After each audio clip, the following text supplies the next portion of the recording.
Today, on behalf of Nebius, we're going to talk about batch AI pipelines and how to go fast without losing your work and losing your money.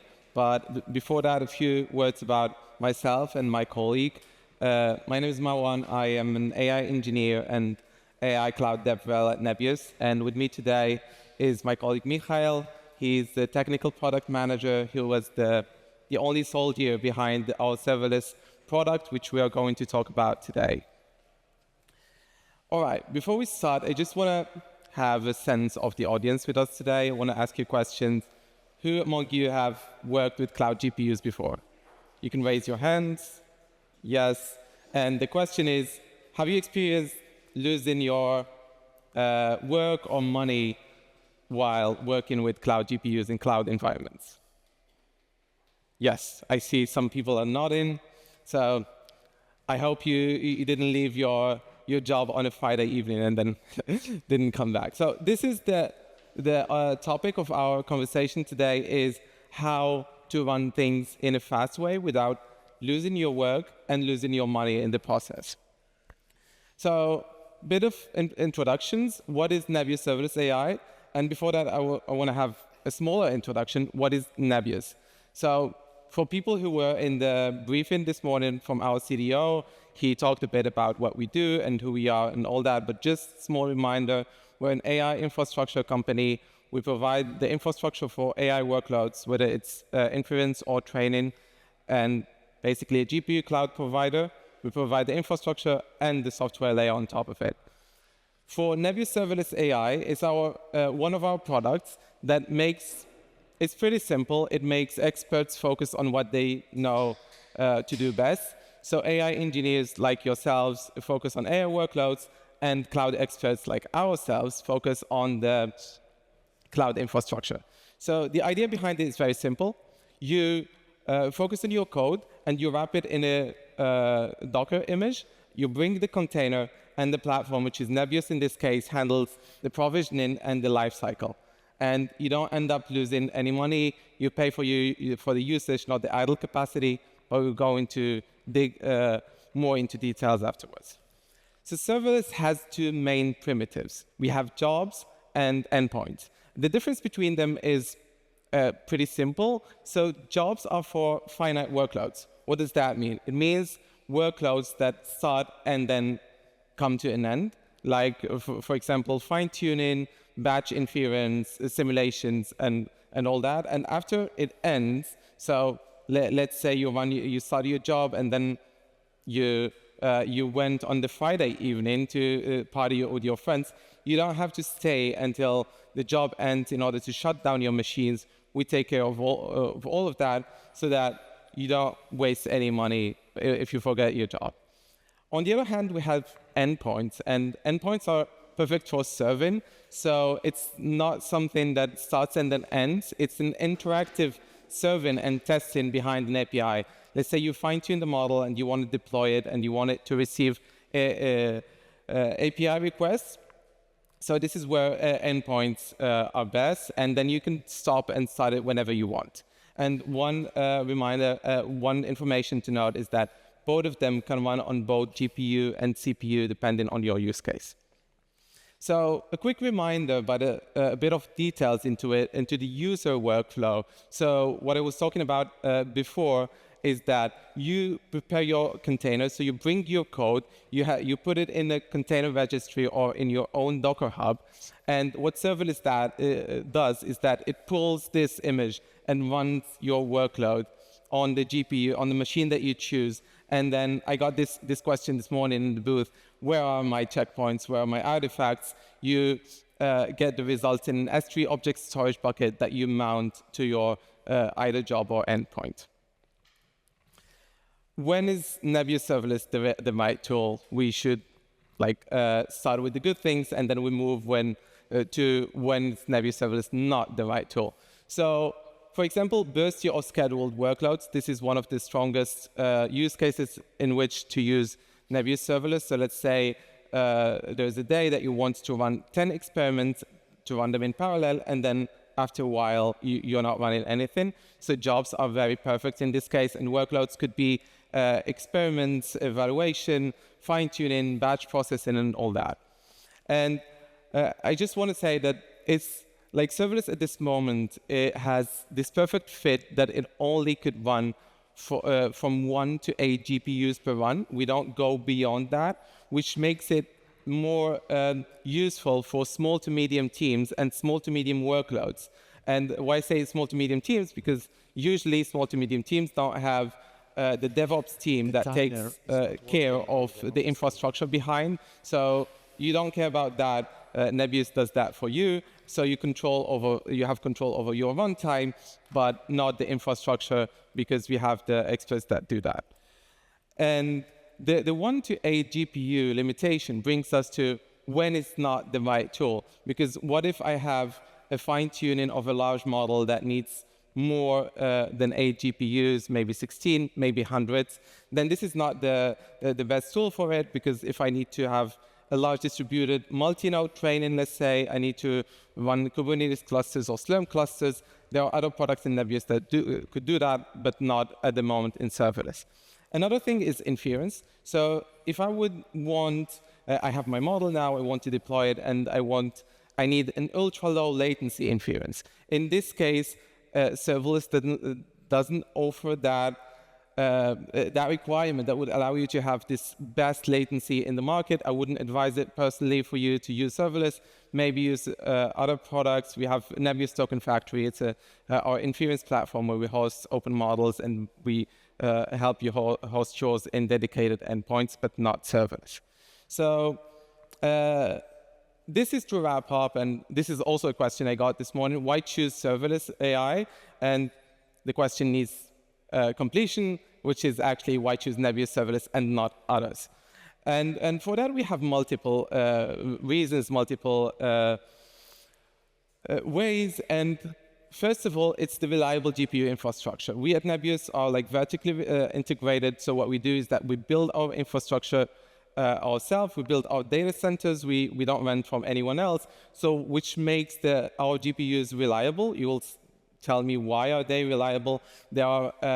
This is backed by deep control of the hardware, and this is also backed by MLPerf benchmarks that's online in the internet. And by using serverless, you're using Nebius GPUs, so it kind of inherits every perk of the Nebius GPUs. Second is a transparent serverless. So what does that mean is usually when I'm using serverless and only put in the code in Docker images, usually I don't know anything about the virtual machine my stuff is running on. So I don't know where it is. I don't know.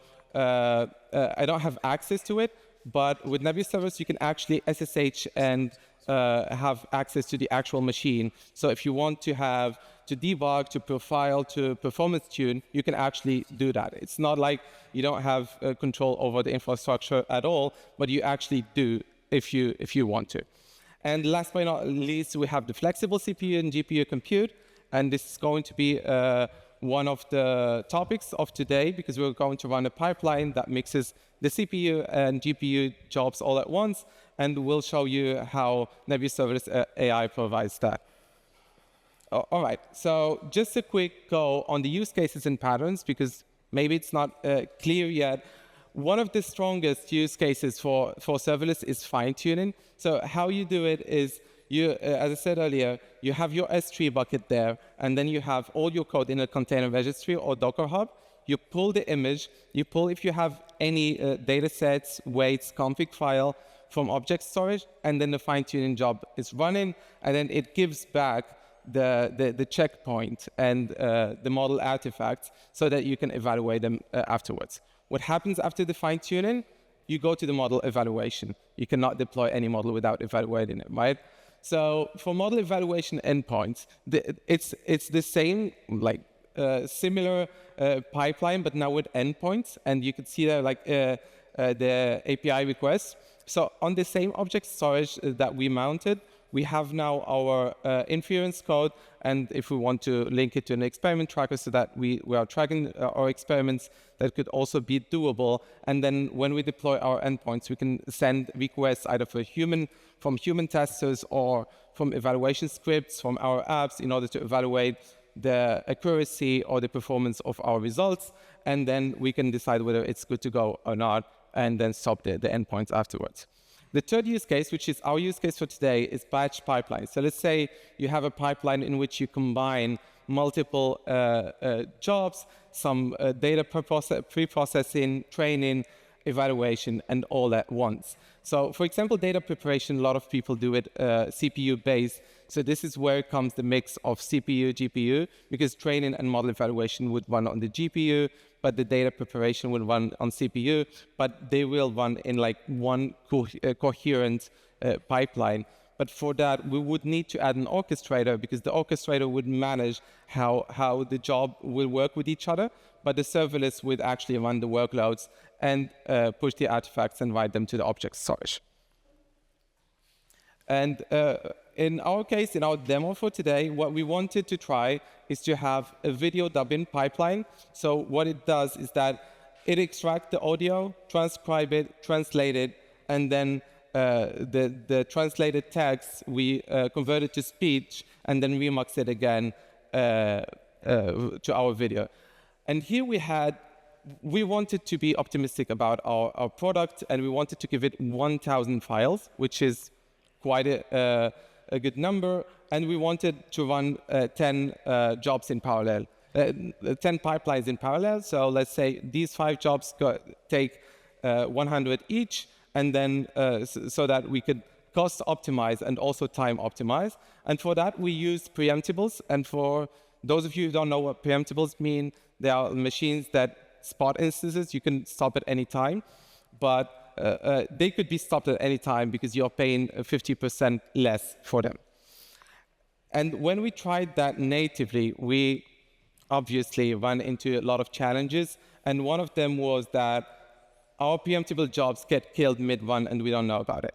So someone is paying the complete price for it, and I lost now my virtual machine. So I lost my work, I lost the money I paid for it, and the parallel jobs would fail silently without me knowing about them.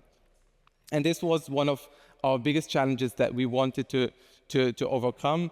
And another one is like some GPU VMs, because the virtual machine might get killed at any time, so I lose the job. So the job that's waiting for it could be just waiting, and I would be paying for idle time. And many independent jobs need state tracking and retries because we didn't use the orchestrator in the first time. And this is what my colleague Mikhail is going to cover. So we're going to have a demo of how things actually worked with overcoming all these challenges that I'm talking about now. Thank you very much, Marwan. And hello, everyone. Yeah, let's start with the demo. I just need to share the screen in a different way. Yeah, like this.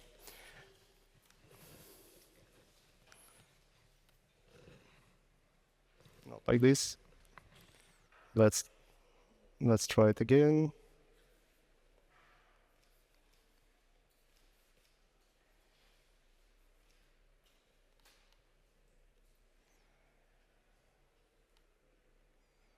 Mm-hmm.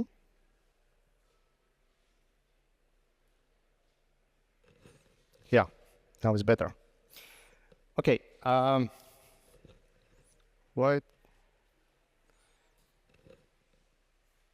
Why cannot share the screen like this? Okay, I can.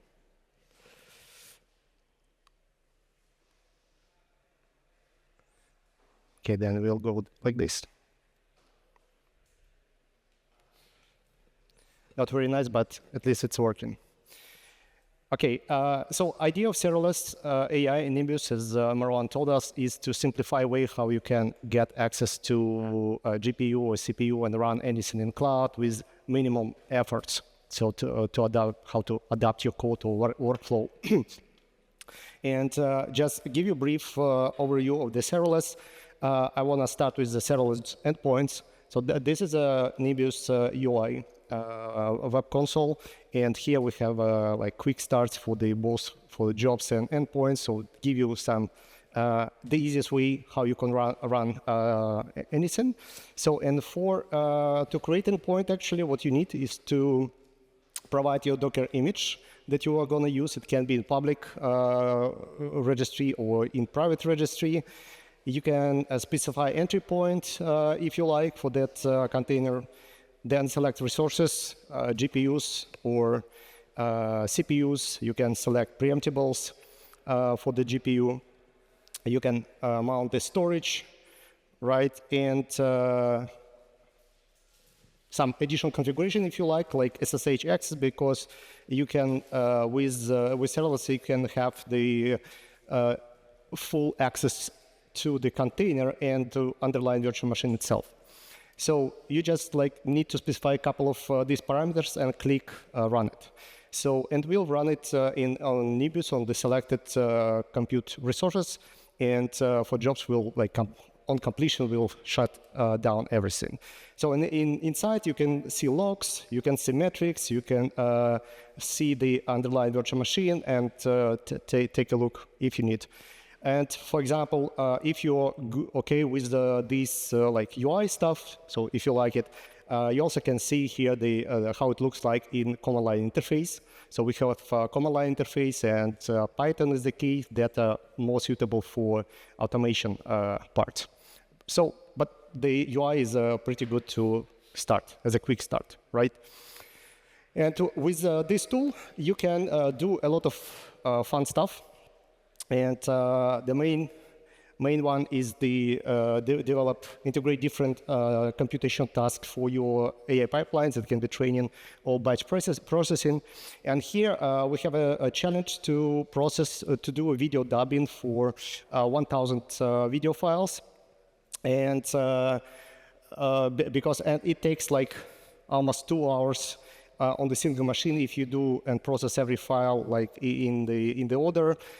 We try to speed up it into 4 times and also reduce the cost. So the question is how to do it, and I want to show you the approach that we took, and if you like, you can reproduce it and check our code repository on GitHub. So the first task is because it's a lot of files, and each task here requires different compute resources and requires different packages to process to do the actual job. So it's pretty difficult to manage to have the single Docker image that have all these dependencies for each task, be small enough, and and support both CPU and GPU environments. So it's definitely gonna crash at some time, especially for some dependency updates. So the first solution that we took here is to split the whole pipeline on independent tasks and build a Docker image for each task, so we can isolate the environment and make it efficient for each specific task. And our Docker image for each task also reduce the size, but they're still pretty huge, to be honest, and we can improve even more. So this is how we organize the Docker files for each task. So we have one base image, both for CPU and GPU environments, devices, and from them we can just rebuild every time the Docker images for specific task with minimum updates. So it's speed up, I don't know, 10x maybe, in comparison with rebuilding everything from scratch with this base CUDA image, so because they are huge. And as soon as we have these Docker images, we can actually run them as a command line interface. Actually, should we switch the titles, right? The first example is a command line interface for serverless, how you can create job. So we specify that Docker image, we specify some additional parameters and resources that we need. And underneath is some Python wrapper on top of it, on top of Python SDK for serverless that also can be useful here. So much easier to do debug and maintain, and much easier to update and rebuild these Docker images. So the second solution is the object storage as a synchronization layer, because each job is independent, and it's good that each job is independent. If one job is like crashes, it doesn't affect others, so we can easily restart the job and continue the pipeline. And the object storage can be used as the to synchronize jobs, right? So after we extract audio, because the same object storage mounted to the transcribed audio task, so we can get access to the video files, audio files. We can get access to results of the pipelines. And for example, specifically for this case, we created manifest files. So it's like configuration file for each run with a unique metadata there, and also reports file that collects information about the duration of each task run, and the number of files like processed during the run, etc., etc. So this metadata actually help us to retry failed jobs and not duplicate efforts on processing the same files. So in serverless, the mounting object storage is just a single line command. And because like we are able to run independent jobs on a separate set of files, we can actually run them in parallel. At current implementation of serverless, it's like limited by maximum 8 GPUs per virtual machine. And so you can select 1 or 8, but you can run multiple jobs. It means that we can scale it to and run like 10 jobs, like in our case. As a 10 jobs, for example, run them in parallel. We don't need Kubernetes here. We just need to play with some scaffolding script that can split our 1,000 files into the batches and run these jobs in parallel.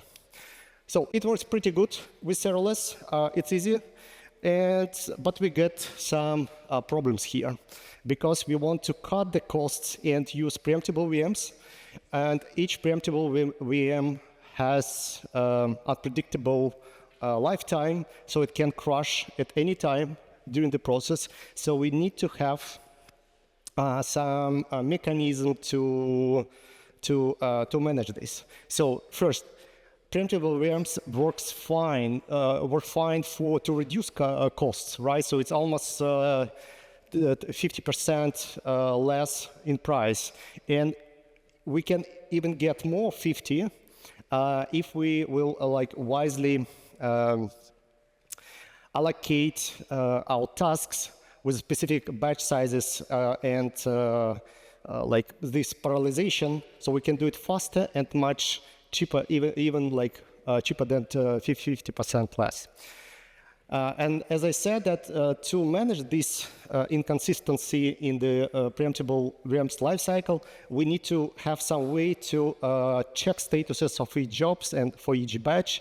And if something happens, like the VM is preempted, so we need to have some retry mechanism. We don't have it built in the serverless AI at this moment, but we can do it with external tools using Python or using some orchestrators like Airflow, Hatchet Prefect, and some others.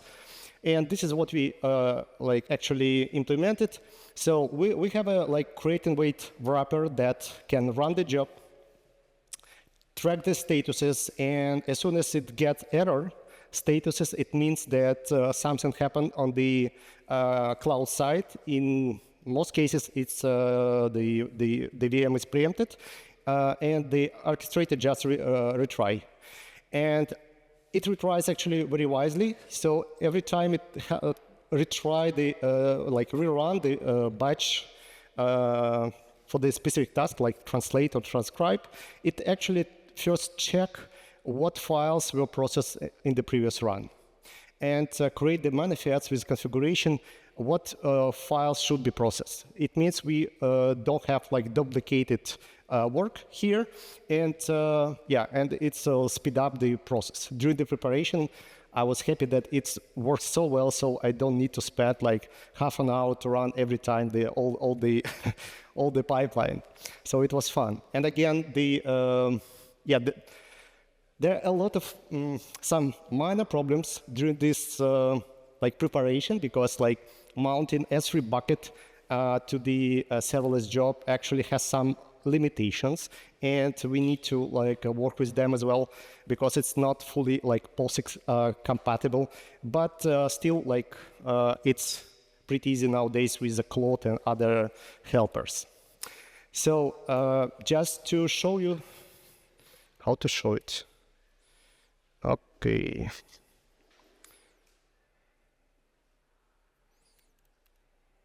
Okay.